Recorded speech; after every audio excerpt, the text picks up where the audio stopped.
Y el título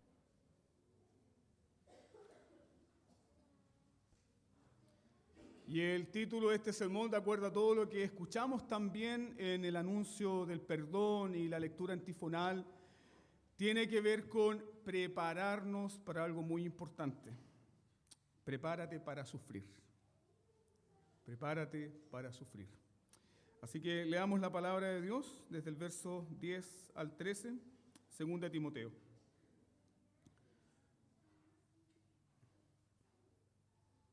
Pero tú has seguido mi doctrina, conducta, propósito, fe, longanimidad, amor, paciencia, persecuciones, padecimientos, como los que me sobrevinieron en Antioquía, en Iconio, en Listra, persecuciones que he sufrido, y de todas me ha librado el Señor. También todos los que quieren vivir piadosamente en Cristo Jesús padecerán persecución. Mas los malos hombres y los engañadores irán de mal en peor, engañando y siendo engañados. Amén. Demos gracias al Señor por su palabra. Padre Santo, agradecemos tu gran bondad sobre nuestras vidas en esta mañana para darnos tu palabra,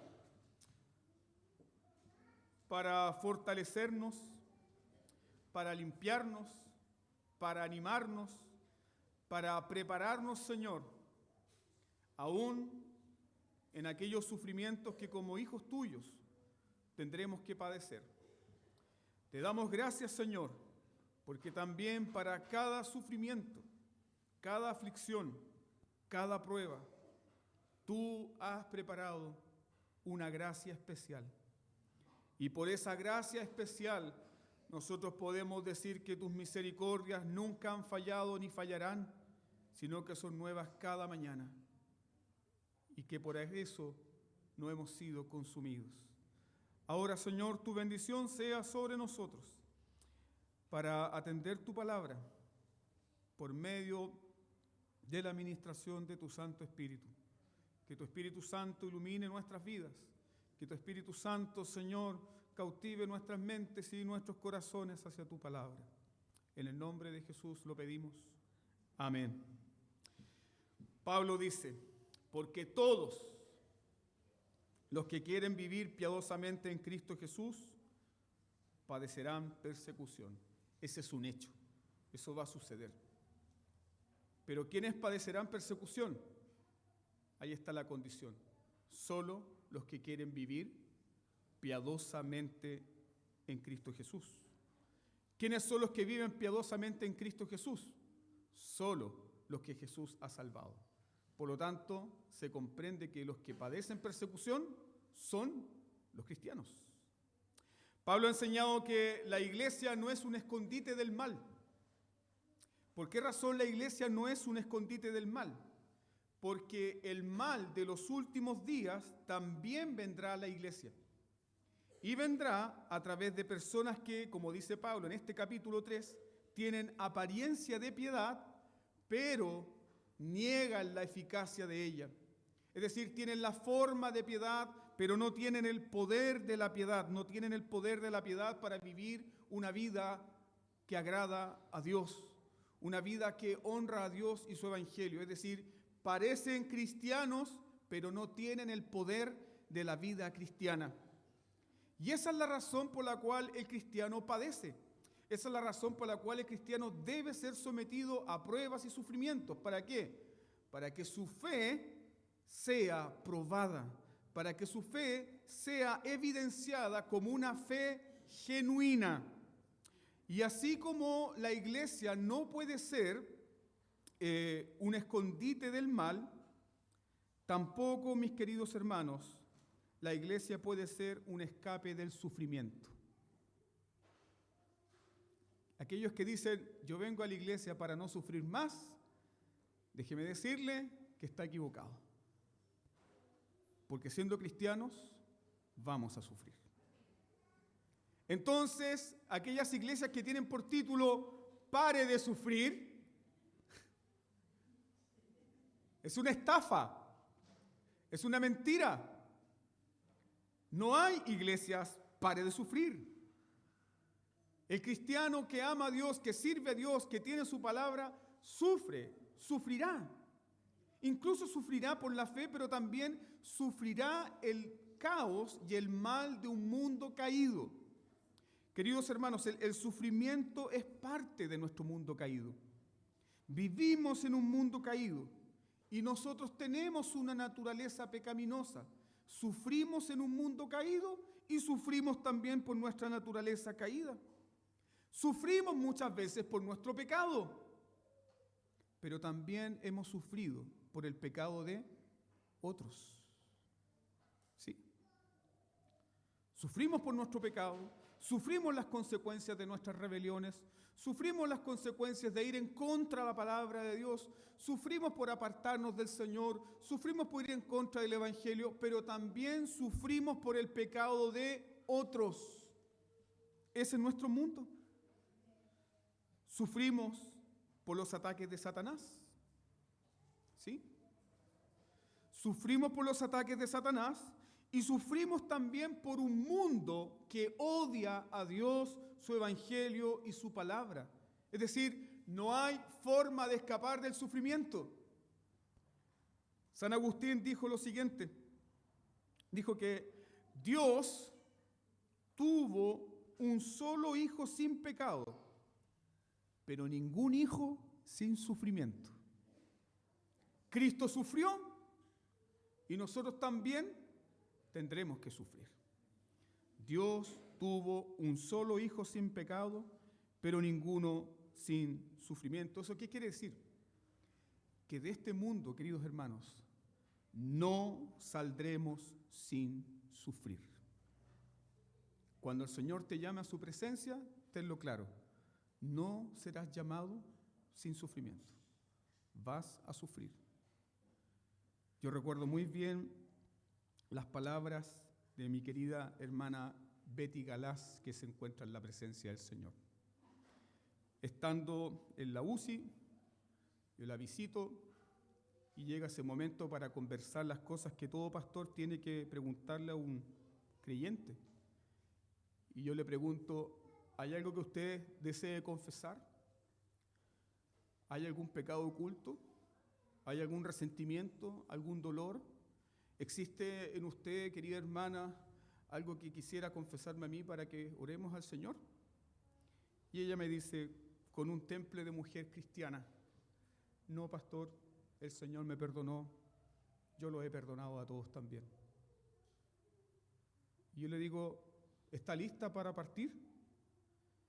El Señor me preparó durante estos 10 años en su palabra para este día. Estoy lista. La Biblia, la palabra de Dios, nos prepara para todo sufrimiento. El cristiano debe prepararse para sufrir porque tarde o temprano sufriremos. Pablo le dice a los filipenses, en Filipenses capítulo 1, versículo 29, les dice Pablo a los filipenses que se nos ha concedido no solamente creer en Cristo, sino también padecer por Él. ¿Es cristiano? Entonces que no le sorprenda el sufrimiento. Es cristiano, que no le sorprenda la aflicción. Es cristiano, que no te sorprendan las pruebas, porque así como se te ha concedido la fe para creer en Cristo, también se te ha concedido padecer por Él. ¿Quiénes son los que no padecen por Cristo? Los incrédulos. Pero aquí hay algo muy importante. El cristiano sufre, pero su sufrimiento tiene un propósito definido. Mientras que el incrédulo sufre y en el sufrimiento no haya consuelo ni satisfacción. Pero el cristiano en el sufrimiento encuentra gozo, encuentra consuelo y encuentra un propósito. Eso es lo que Pablo nos llama a meditar en este pasaje. Todos los que quieran vivir piadosamente en Cristo padecerán persecución. Sin embargo, somos rodeados por una cultura que desprecia el sufrimiento. Somos rodeados por una cultura que desprecia el sufrimiento y a la vez nos mantiene como de alguna manera entusiasmados o olvidando el dolor con el entretenimiento. Nuestra cultura desprecia el sufrimiento.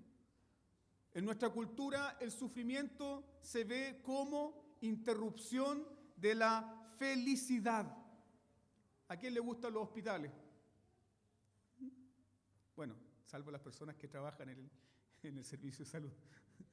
Pero a nadie le gusta un hospital porque te recuerda el dolor, te recuerda el sufrimiento. Y el sufrimiento se ve como interrupción de la felicidad. Y esa forma de ver el sufrimiento también ha llegado a la iglesia. Ha llegado a la iglesia en su versión más obscena, que es la teología de la prosperidad. Que si simplemente estás sirviendo a Dios y simplemente estás ofrendando a Dios, solamente cosas buenas puedes esperar.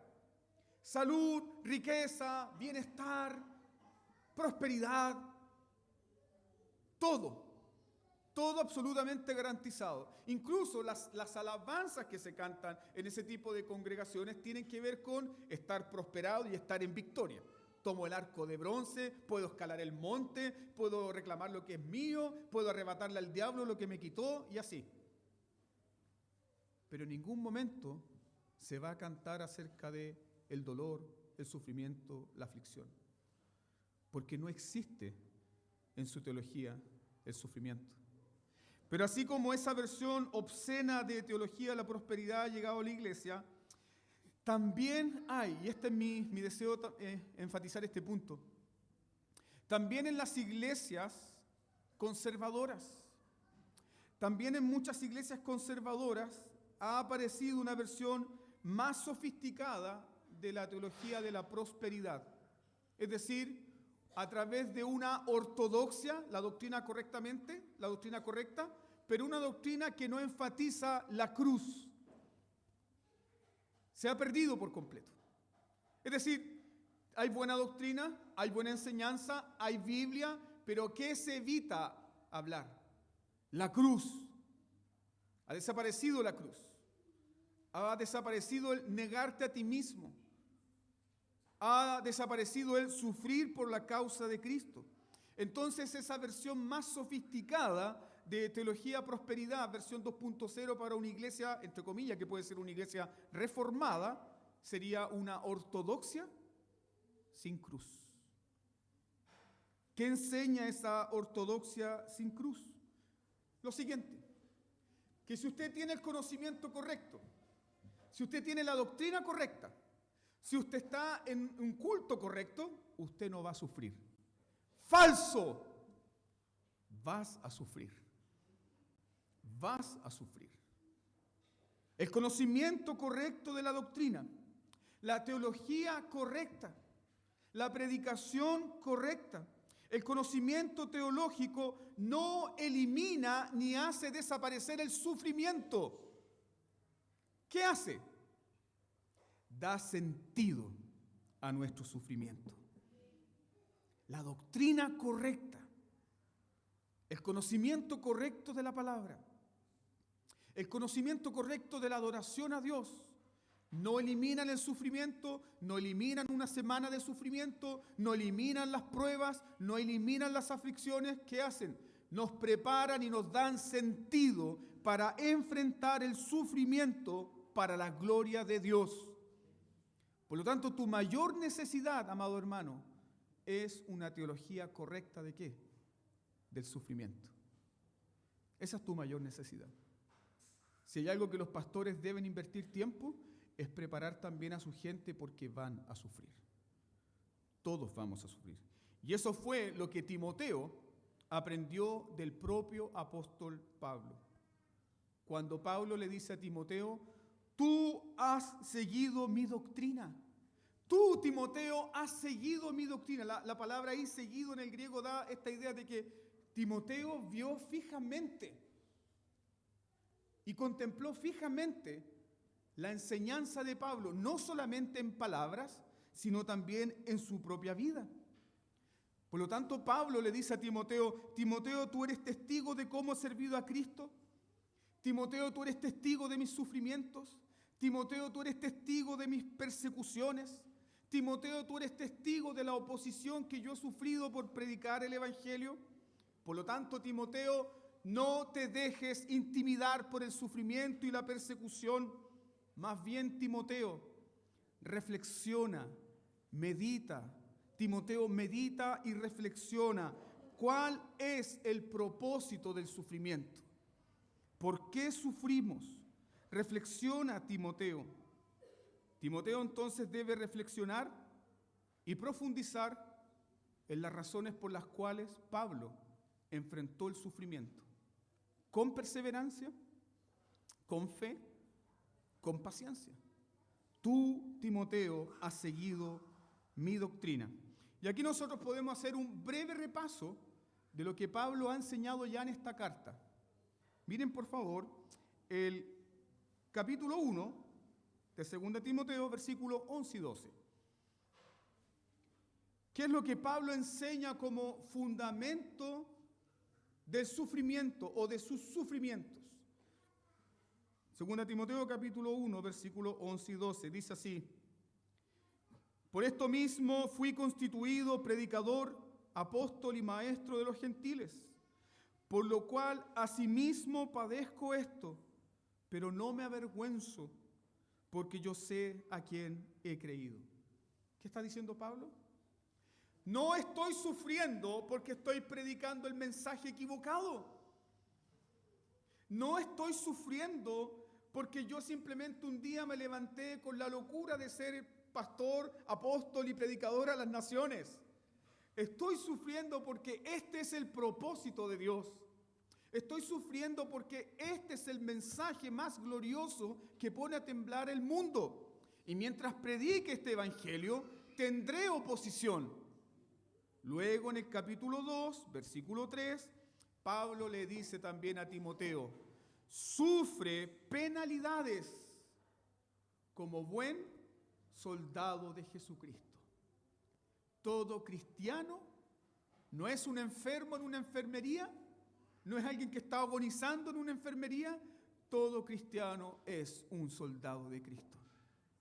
Y ha sido llamado también a padecer como un soldado de Cristo, a enfrentar también los sufrimientos. Luego en el mismo capítulo 2, ahí estamos viendo las razones del sufrimiento de Pablo, o podríamos entender como los puntos principales de la teología del sufrimiento de Pablo en 2 Timoteo capítulo 2. Otro ejemplo, Pablo le dice en el capítulo 2 a Timoteo, versículos 8, versículos 10, versículo 12, sufre Timoteo. Sigan ahí en su Biblia. Sufre Timoteo porque la palabra de Dios lo vale. Luego dice, sufre por amor de los escogidos para que ellos conozcan el Evangelio y tengan salvación en Cristo. Y Pablo presenta una esperanza. Si sufrimos con Él, ¿qué dice la teología del sufrimiento de Pablo? Si sufrimos con Él, reinaremos con Él. Es decir, enfrenta los sufrimientos porque los sufrimientos son parte también de la entrada al reino celestial.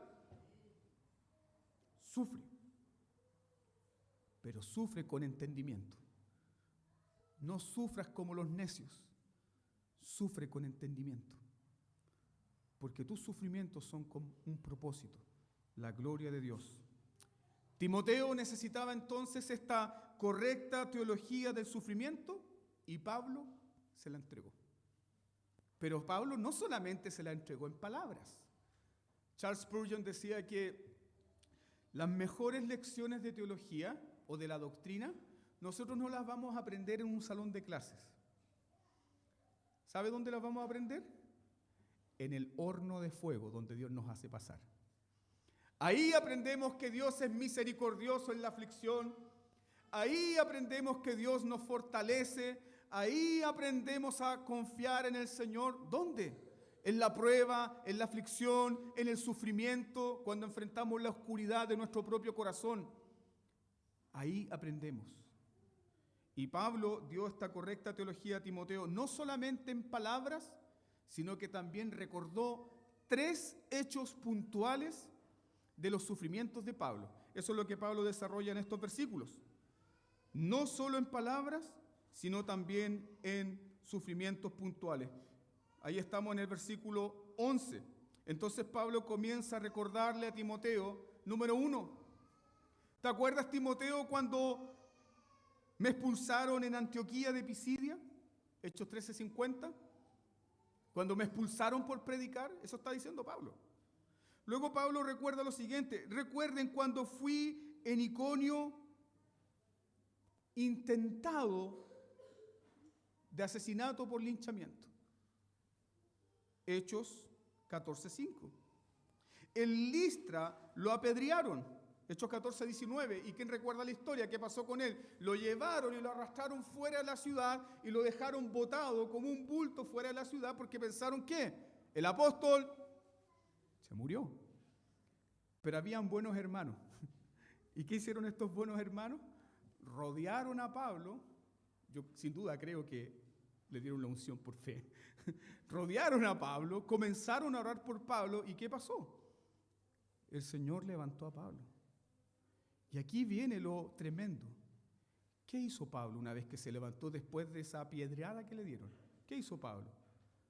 Los hermanos que estaban orando por él le preguntaron: Pablo, ¿a dónde vas? Voy a la ciudad a predicar otra vez. Tan loco. ¿Y qué predicó Pablo? El texto termina así, permíteme recordarlo. Pablo se levantó para predicar y Pablo se levantó para consolar a los hermanos con estas palabras: es necesario que a través de muchas tribulaciones entremos en el reino de Dios. Es decir, hermanos míos, lo que me acaba de ocurrir no escapó en la soberanía de Dios. Lo que me acaba de ocurrir no fue porque Dios no estaba vigilando mi vida. Es decir, es necesario que a través de muchos sufrimientos y tribulaciones entremos al reino de Dios. Vamos a sufrir. Y luego de eso, acto seguido, ¿qué hizo Pablo?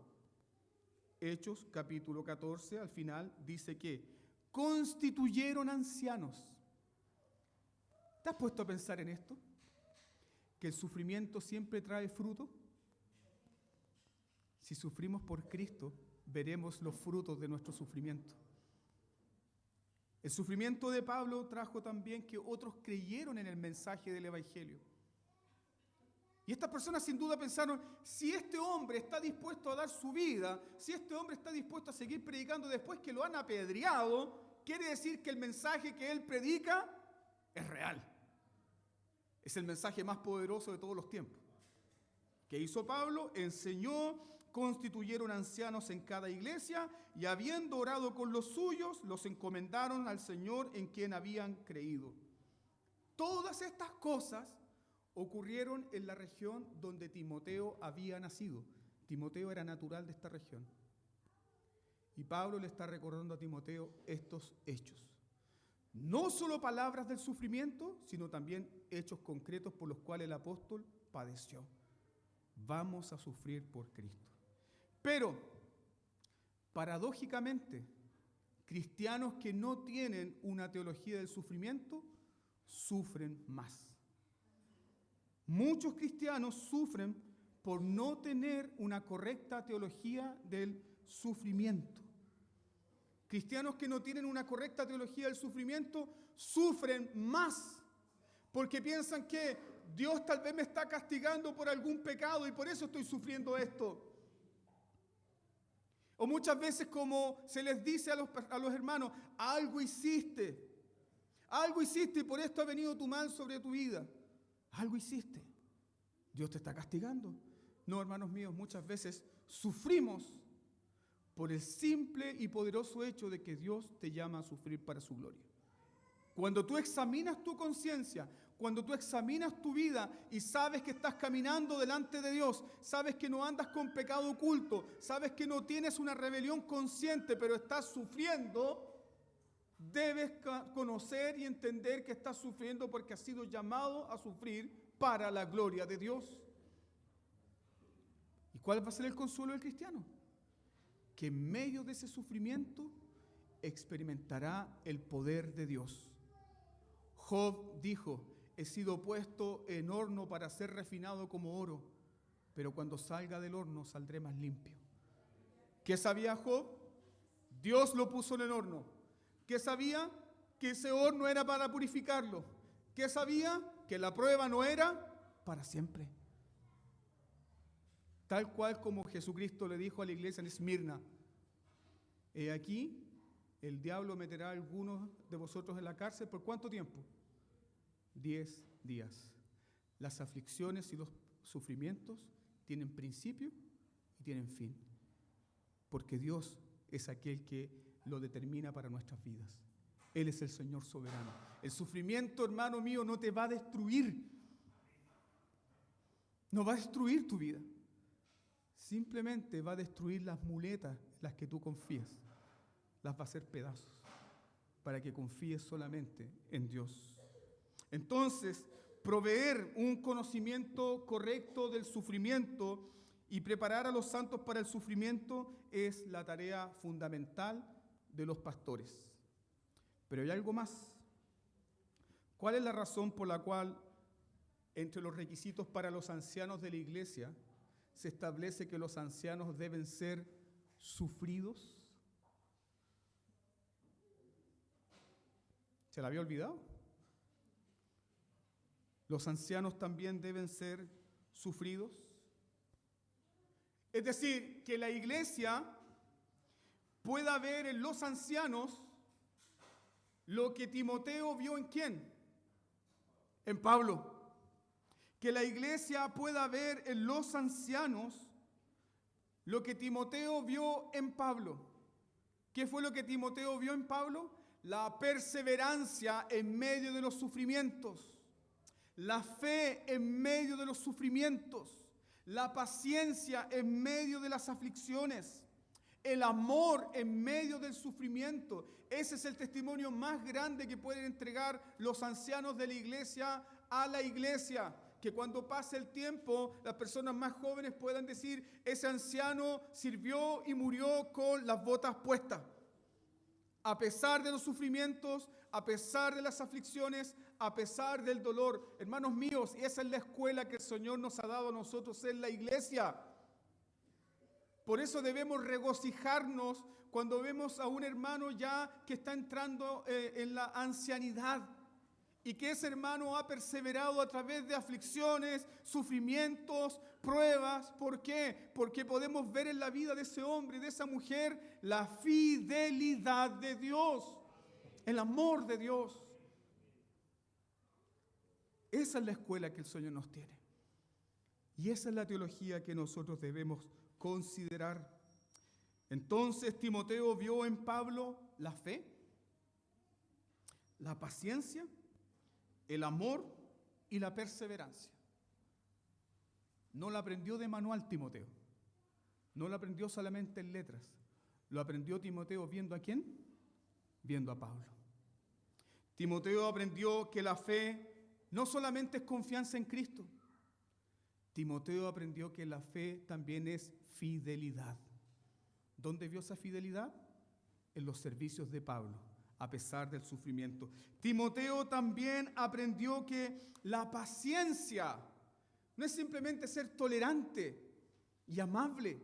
La paciencia es la capacidad de controlar la ira y la frustración cuando las cosas salen mal o cuando las cosas no nos gustan. ¿Qué hizo Pablo? Se sometió a la providencia de Dios. Muchas veces la providencia de Dios para ti es oscura, no te gusta, pero ahí hay una oportunidad para sufrir para la gloria de Dios. Te sometes a la providencia. Y los que te rodean, ¿qué pueden ver? ¿Cómo confías en el Señor en medio de los sufrimientos? Timoteo también pudo ver el amor. No este sentimentalismo barato de amabilidad en Pablo, sino que Timoteo vio el amor del cual habla la Biblia, el amor sacrificial. Todo lo soporto por amor a los escogidos. Todo lo soporto por amor a los escogidos. Hermanos míos, ese es el testimonio del cristiano en medio de los sufrimientos. La fidelidad al Señor, la paciencia para someterse a las providencias oscuras o a las aflicciones temporales, el amor para servir con amor sacrificial y finalmente la perseverancia. La perseverancia en medio del dolor, la perseverancia en medio del sufrimiento. El punto es, ¿qué nos hace perseverar en medio de estas cosas? El Dios Todopoderoso. El Dios Todopoderoso.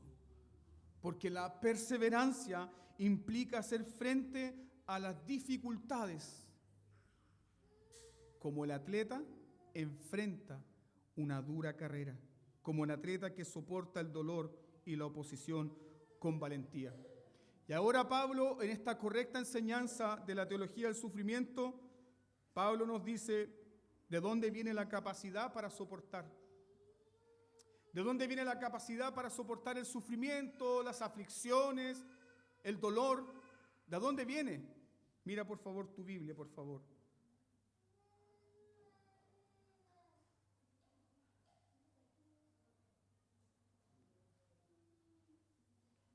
La última parte del versículo 11.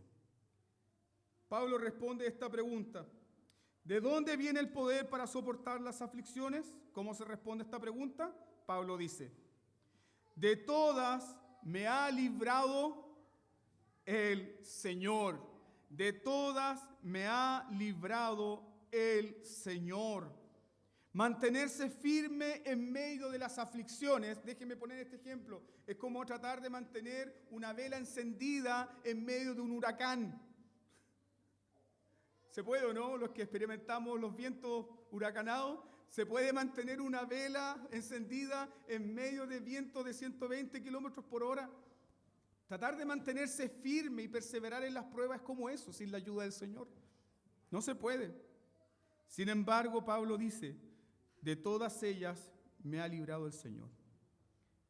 Y aquí Pablo revela el fundamento de la correcta teología del sufrimiento. Pablo depende de las Escrituras. El cristiano que conoce las Escrituras en el sufrimiento tiene un gran consuelo. Pero el cristiano que atraviesa en el sufrimiento y es ignorante de la palabra de Dios, sufre 2 veces. Fíjate lo que dice el Pablo acá. De todos estos males me ha librado el Señor. Pablo está citando el Salmo 34. ¿Qué dice el Salmo 34, versículo 19? Muchas son las aflicciones del justo, pero, hay un gran pero. ¿Cuál es el gran pero? Pero de todas ellas le librará Jehová. Muchas son las aflicciones del justo, pero de todas ellas le librará Jehová. Ahora, ¿cómo es que el Señor libró a Pablo de las aflicciones si Pablo estaba preso? No se entiende, ¿no? ¿Cómo es que el Señor libra de las aflicciones si Pablo continúa preso? ¿Cómo es que el Señor libra de las aflicciones si Pablo todavía está preso y está sufriendo a manos de Alejandro el Calderero? ¿Cómo es que el Señor libra de estas aflicciones? Pablo está enseñando con toda claridad que el Señor lo ha rescatado, dándole poder para soportar y perseverar aún en medio de los sufrimientos. Así nos libra el Señor. El Señor nos libra dándonos poder, la capacidad de perseverar, de salir adelante, la paciencia, el amor, para soportar los sufrimientos. Mira por favor en tu Biblia el capítulo 4, el versículo 17. Ahí tenemos la perfecta armonía de lo que Pablo está enseñando. Pablo dice, de todas estas aflicciones el Señor me libró. Pero Pablo, todavía continúas preso. ¿Qué pasa? ¿Me estás estafando? No, momento, espera. Mira por favor a 2 Timoteo capítulo 4, versículo 17. Pablo dice, el Señor estuvo a mi lado y me dio fuerzas para que por mí fuese cumplida la predicación y que todos los gentiles oyesen. ¿Qué dice a continuación? Así fui librado de la boca del león. El león vino para tratar de devorarme en medio de la aflicción, pero el Señor me dio la fe y me dio la esperanza para perseverar y para creer en la palabra de Dios. Y así fui librado de la boca del león. ¿Qué quiere decir esto? Que Pablo fue librado en la cárcel, pero no librado de la cárcel. ¿Cómo Dios te libra a ti? ¿Dios te libra de las aflicciones? No, Dios te libra en las aflicciones. Dios te libra en el sufrimiento. Israel fue librado en el desierto, no fuera del desierto. Es decir, ¿vamos a pasar por sufrimientos y aflicciones? Sí. ¿Y qué se nos garantiza? El consuelo de Dios, la presencia de Dios y ser librado por el Señor para no ser destruido por esas aflicciones. ¿Cuántas veces tú has dicho, esta prueba parece que va a acabar con mi fe? Ya no tengo fuerzas para servirte, Señor. No tengo ánimo, no tengo aliento, no entiendo por qué está pasando todo esto. Y de pronto, el Dios Santo envía consuelo, envía entendimiento de su palabra y trae fortaleza y paz al corazón. Y tú puedes decir, Señor, no entiendo, pero me someto. Y perseveras. ¿Cómo los jóvenes hebreos fueron librados? Ellos no fueron librados del horno. ¿Cómo fueron librados? En el horno. El cristiano tendrá que pasar sí o sí por el horno de fuego. Pero el Dios bendito que libró a Pablo, también te librará a ti. Te librará a ti no de los sufrimientos, sino que te librará a ti en los sufrimientos, en las pruebas, en las angustias, en las aflicciones. El Dios Todopoderoso no dejará de enviarte los suministros y las efusiones de su Santo Espíritu para guardarte y así consolar tu corazón. Eso es lo que debemos recordar hoy.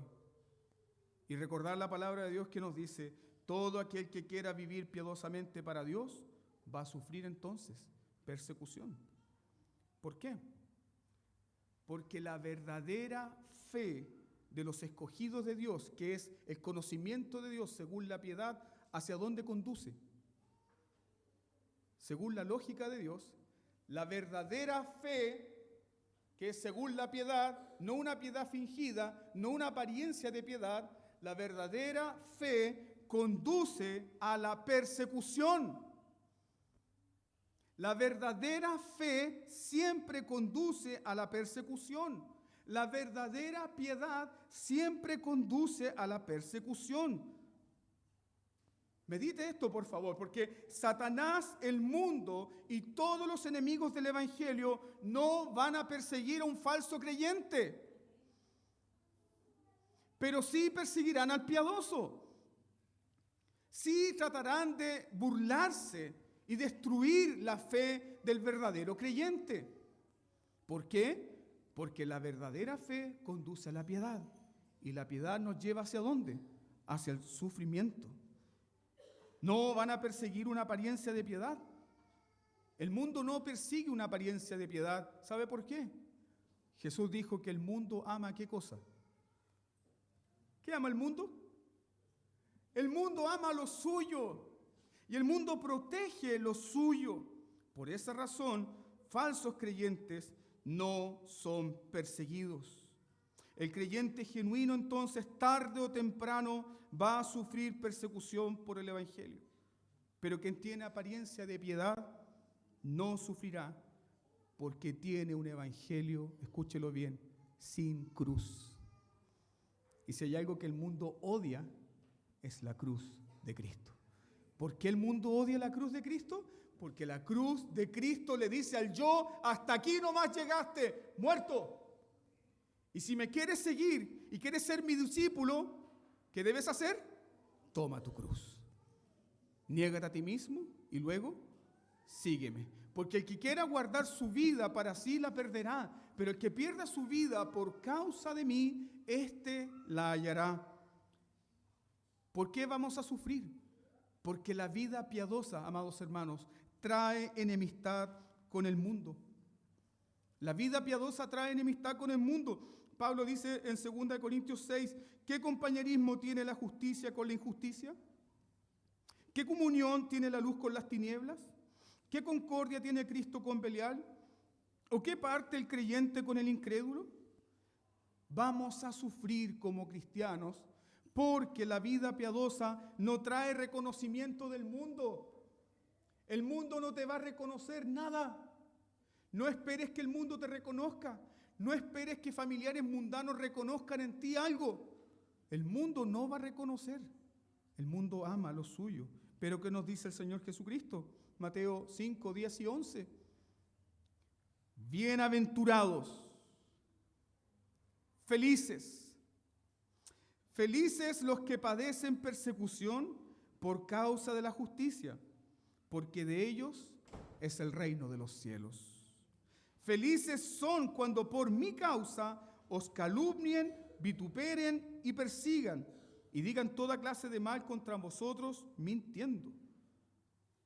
La vida piadosa nos enseña a renunciar al mundo y por ello, ¿qué vamos a experimentar? Sufrimiento. Vamos a sufrir. ¿Por qué? Mira por favor Tito, capítulo 2, versículos 11 y 12. Quiero que vaya ahí por un momento ese pasaje. ¿Por qué la vida piadosa nos enseña a renunciar al mundo? Y por renunciar al mundo, vamos a sufrir. Tito 2, 11 y 12 dice, porque la gracia de Dios se ha manifestado para salvación a todos los hombres, enseñándonos que renunciando a la impiedad y a los deseos mundanos, vivamos en este siglo sobria, justa y piadosamente. Y por esa razón, tú vas a sufrir. Todo aquel que quiera vivir piadosamente en Cristo, sufrirá. ¿Quiénes son los que no quieren sufrir? Aquellos que están evitando la cruz, aquellos que no han nacido de nuevo, aquellos que no son cristianos. Pero el cristiano debe asumir que si sigue a Cristo, va a sufrir. ¿Qué dijo nuestro Señor Jesucristo? Que por servirle a Él, que por seguir sus caminos, sufrirás también la enemistad de tu familia. ¿Cómo es eso? Tal vez lo hemos olvidado. Pero Jesús dice, el hermano entregará a la muerte al hermano. ¿Me escuchó? El hermano entregará a la muerte el hermano. El padre al hijo. Los hijos se levantarán contra los padres y los harán morir. Y seréis aborrecidos de todos por causa de mi nombre. ¿Más qué dice Jesús? Mas el que persevere hasta el fin, ese será salvo. Es decir, como cristiano, sirviendo al Señor, sirviendo al Evangelio, siendo fiel al Evangelio de Cristo, vas a experimentar la enemistad de la gente de tu propia casa. Vas a sufrir, hermano mío. Vas a sufrir también las consecuencias del pecado de tus propios hijos. Lo vas a sufrir. No porque tus hijos estén en la iglesia, significa que no tendrás que enfrentar el sufrimiento. Vas a sufrir, vamos a sufrir. Vamos a sufrir, y déjame puntualizar este ejemplo. Muchas veces los domingos tienes todo listo para venir al culto, está todo perfecto, tienes el gozo en tu corazón, pero uno de tus hijos deja ver un poco de la naturaleza pecaminosa. ¿Y qué tienes que hacer? Persevera en medio de las aflicciones y sufrimientos. Corrige el pecado con amor, pero asume que vas a sufrir. Eso está diciendo Jesús. Por causa de Él vamos a padecer. Y luego el apóstol Pedro, en 1 Pedro capítulo 4, versículos 12 y 13, Pedro dice: amados, no se sorprendan del fuego de prueba que les ha venido, como si alguna cosa extraña les ha acontecido, sino gócense por cuanto son participantes de los padecimientos de Cristo, para que también en la revelación de su gloria os gocéis con gran alegría. Es decir, eres parte de Cristo, estás unido a Cristo, eres uno con Cristo, resultado, vas a sufrir, tarde o temprano. Por lo tanto, tu primer deber como cristiano es: prepárate para el sufrimiento, porque lo vas a enfrentar. Lo vas a enfrentar. Y generalmente, la puñalada más dura viene de aquellos que están más cerca de nosotros. Vas a enfrentar el sufrimiento por causa de Cristo. Vas a enfrentar el menosprecio, vas a enfrentar el apartamiento, vas a enfrentar la calumnia, vas a enfrentar todo tipo de clase de males que se van a levantar contra ti.